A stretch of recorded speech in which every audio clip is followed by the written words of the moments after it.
What's up? Welcome back to my channel. My name is Jade Fox. I have another Think Piece Thursday video that never gets uploaded on Thursday. And today we're going to be talking about TouchMeNots. I feel like this is a very 2005 YouTube ass topic to be talking about because I feel like back then they were having these conversations, not so much now. I want to touch on three specific subtopics. Number one, misconceptions of TouchMeNots. Number two, dating TouchMeNots. And number three, how TouchMeNots influence gender roles. Now, I am not a TouchMeNot, so I want y'all to take everything I say with a grain of salt. However, I used to be one, and I do want to talk on what that is like. Not necessarily what it's like being a TouchMeNot to not being a TouchMeNot, but what it's like kind of going through that experience while in a relationship. Because where there once was a boundary, that boundary has now been pushed. Let's talk shit. Let's do it. For those of you that do not know, a TouchMeNot is a lesbian person who prefers to do all of the giving and receiving none for a various amount of reasons. Part of the misconception is that they've been touched inappropriately or sexually assaulted in some type of way. And I guess for some that could be the case, but there's also this idea that they're insecure because they have boobs, or they're not comfortable with their bodies. And I just feel like, who are we to tell people why they don't want to be touched? That's weird. Let them. Not saying that there's no one that doesn't have those reasons for themselves, but the reasons why people are TouchMeNots are whatever their reasons are. And I think that there's something kind of radical about having that label and owning that label and having your boundaries so clearly communicated from jump. I think that's dope. Now that we've kind of talked through a little bit of those misconceptions, I want to get into the boundaries part of this, because I will say that when I was a TouchMeNot, my reasons for it were mainly I knew what I liked, I knew what worked, I knew what made for a pleasurable experience, and I didn't really care to explore anything else. Granted, those relationships and those partners that I was with, it was a very gender role heavy, heteronormative, setup in a lot of those relationships, if not all of those relationships.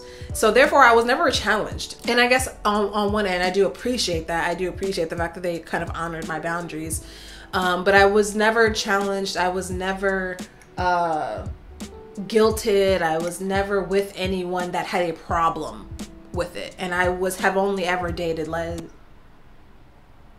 to my knowledge, I've only dated lesbian women. But there's this trend that I've seen on TikTok where it'll be when my TouchMeNot girlfriend finally lets me touch something or whatever.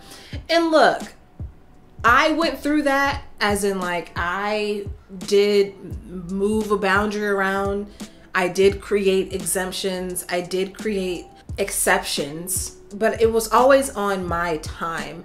I never felt like there was anyone waiting for me, waiting for the day that maybe I changed my mind. That's weird. If you are with someone and there's a TouchMeNot in that relationship and you're waiting with bated breath for them to change their mind, for them to, you just need to get out. You just need to break up. Because the thing is, unless they've clearly communicated to you, the person that they are actually engaging in oral with, hey, I'm starting to think that I might want to try some things, or hey, I'm thinking that maybe, we can switch things up a bit. Unless they've clearly communicated to you that they themselves expect to try something different than what y'all have done in the past, it is weird and low-key predatory, in my opinion, to expect them to just open up in those ways to you. Because the thing is that you are not owed any sexual demands. And I think that is a part of why TouchMeNots are often conflated with dominant or dominance. Because at the end of the day, if someone is doing all of the giving, that is it's a less submissive place to be in than being on the other end. I remember when I was a TouchMeNot, there would be times where I would have on underwear, socks, bra, you know, and then they will be completely naked. And there are times where I'm like, damn, I feel kind of bad. You are just fully naked right now. And I'm just, you know what I mean, in my Calvins or whatever. Yeah, it's a fairly like submissive place to be in, to literally have someone going inside of you, to literally have someone on top of you, to have someone holding you, to have someone, you know, handling you basically. And so oftentimes people will say that whoever is the TouchMeNot is the one who is in power. They're the one who is showing the dominance. And I think that that can be the case. But I think that one of the reasons why our gender roles are so fucked, or they're so skewed, is because we conflate sexual attraction with sexual identity, or just sexual attraction with identity, period.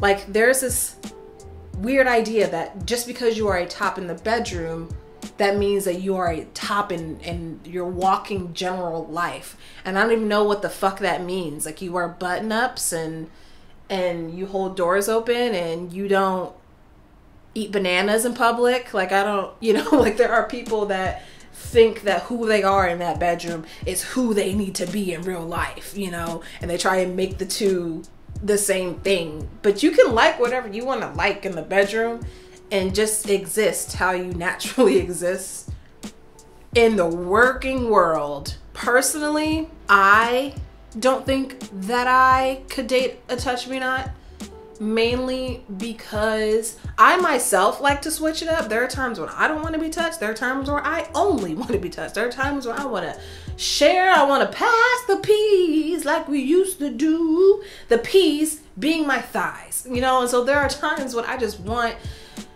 a different flavor of the day, of the nighttime. And so for me to be with the TouchMeNot, that would kind of mean that it would be the same setup every time, which wouldn't really work. It's not compatible. There you go, that's the word. It's not compatible with me. I also used to think that asexuals. I also used to think that TouchMeNots were asexual in a way, and then I realized no. If anything, they're the opposite of asexuals. Even though there are asexuals who live completely different, you know, lives, because asexuality is not a unilateral experience. It's quite literally on a spectrum.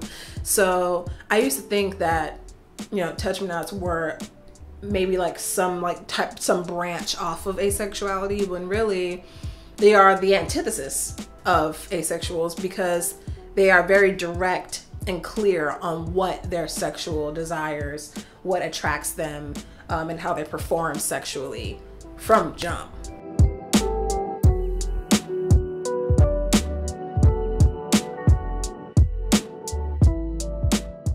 All right, y'all, that's my video. Just a quick one, just a nice little quick video, a little think piece. I think I want to do something on, I know I mentioned that I was going to do like a toxic femmes video, which I do want to do. I'm still trying to figure out the way to frame it. I think it might have to do with just like, more specifically, Black women who are also femmes navigate the connectedness of Black womanhood while also being intersectional, and how that can at times produce feelings of internalized homophobia and an encouragement of heteronormatives, which can then become a bit heterosexist. Who am I right now? Oh, look at me. Every time, there's sometimes when I'm talking and I'm like, damn bitch, you knew those words. Okay.